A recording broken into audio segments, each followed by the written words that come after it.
दोस्तों, पेजस हमले के बाद इजराइल लेबनान युद्ध में अत्यंत वृद्धि हुई है।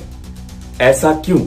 जैसे उन्होंने गाजा को परिवर्तित कर दिया एक कब्रिस्तान के अंदर, उसी तरीके से उन्होंने लेबनान में भी कई रिहायशी इलाकों में हमले किए हैं। ये हमले किए गए हैं हिजबुल्लाह की लीडरशिप के ऊपर, उनके वेपन डिपोज के ऊपर और मिसाइल लॉन्चर्स के ऊपर। इन हमलों में हिजबुल्लाह के चीफ नसरल्लाह की भी मौत हो गई है, लेकिन साथ साथ मौत हुई है 700 से भी ज्यादा लेबनीज की और कई हजार 5 से 6 हजार लेबनीज भी घायल हुए हैं।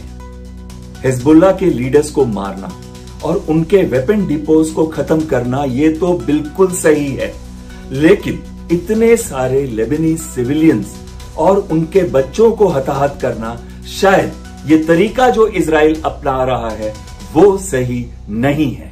गाजा में भी उन्होंने 43,000 मासूम फिलिस्तीनियों को मारा है, जिसमें 70% से भी ज्यादा बच्चे या महिलाएं हैं। क्या ये सही है? 22 लाख के करीब फिलिस्तीनी बेघर हो गए हैं, खाने की कोई सुविधा नहीं और साथ ही में कोई भी सुविधा नहीं है दवा दारू की। क्या ये सही है? क्या तरीका जो इजराइल अपना रहा है कुछ आतंकी लीडर्स को मारने के लिए, क्या वो सही है? इस तरीके को इस्तेमाल करने के बाद इजरायली फोर्सेस ने 2 इंटरनेशनल ह्यूमैनिटेरियन लॉज के प्रिंसिपल्स का उल्लंघन किया है।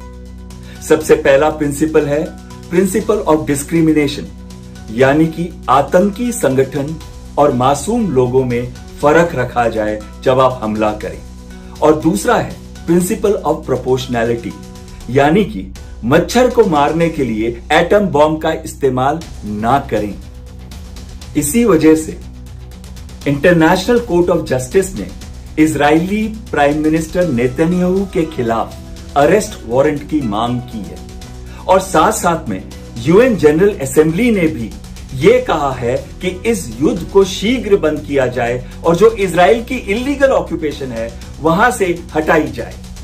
पर इजरायली प्राइम मिनिस्टर ये क्यों कर रहे हैं? इधर उनके पॉलिटिकल सर्वाइवल की बात आती है। उन्हें लगता है कि जो उनकी पॉपुलैरिटी रेटिंग है वो कम होती जा रही है। हजारों की संख्या में इजरायली सिविलियन सड़कों पे उतरे हुए हैं इस युद्ध को बंद करने की मांग के लिए, और साथ साथ में नेतन्याहू के ऊपर इंटरनेशनल प्रेशर भी है। तो उनको लगता है कि अगर युद्ध का दायरा नहीं बढ़ाया गया तो कहीं ना कहीं आगे जाकर उनकी गद्दी भी छिन जा सकती है। अगर युद्ध का दायरा बढ़ता है तो पूरा मिडिल ईस्ट जल सकता है, खासकर जब इजराइल ईरान पे हमला करे और ईरान भी इस वॉर में डायरेक्टली आ जाए और उसके बाद अमेरिका भी जंप इन कर सकता है। यानी कि ये युद्ध एक विश्व युद्ध की तरफ भी बढ़ सकता है अगर इजराइल के प्राइम मिनिस्टर नेतन्याहू को रोका ना जाए तो। 90 लाख भारतीय मिडिल ईस्ट में, अगर ये युद्ध मिडिल ईस्ट में आता है तो वो सारे के सारे वापस भारत में आ जाएंगे। वैसे ही अनएम्प्लॉयमेंट भारत में ज्यादा है, उनके आने से अनएम्प्लॉयमेंट और बढ़ेगी और साथ साथ में जो इतना सारा फॉरेन एक्सचेंज मिडिल ईस्ट से भारत आता है वो भी बंद हो जाएगा और तेल की कीमतें बढ़ जाएंगी। यानी कि भारत की आर्थिक स्थिति पर भी बहुत बड़ा प्रभाव पड़ेगा। इस स्थिति का हल क्या है? सबसे पहले नेतन्याहू पर प्रेशर बनाना पड़ेगा युद्ध रोकने के लिए, पीस डील की तरफ चलने के लिए। इसके लिए अमेरिका को हथियार देने बंद करने पड़ेंगे और साथ साथ में जो पीस डील हो उसके साथ जो हॉस्टेजेस हैं उनकी रिहाई हो।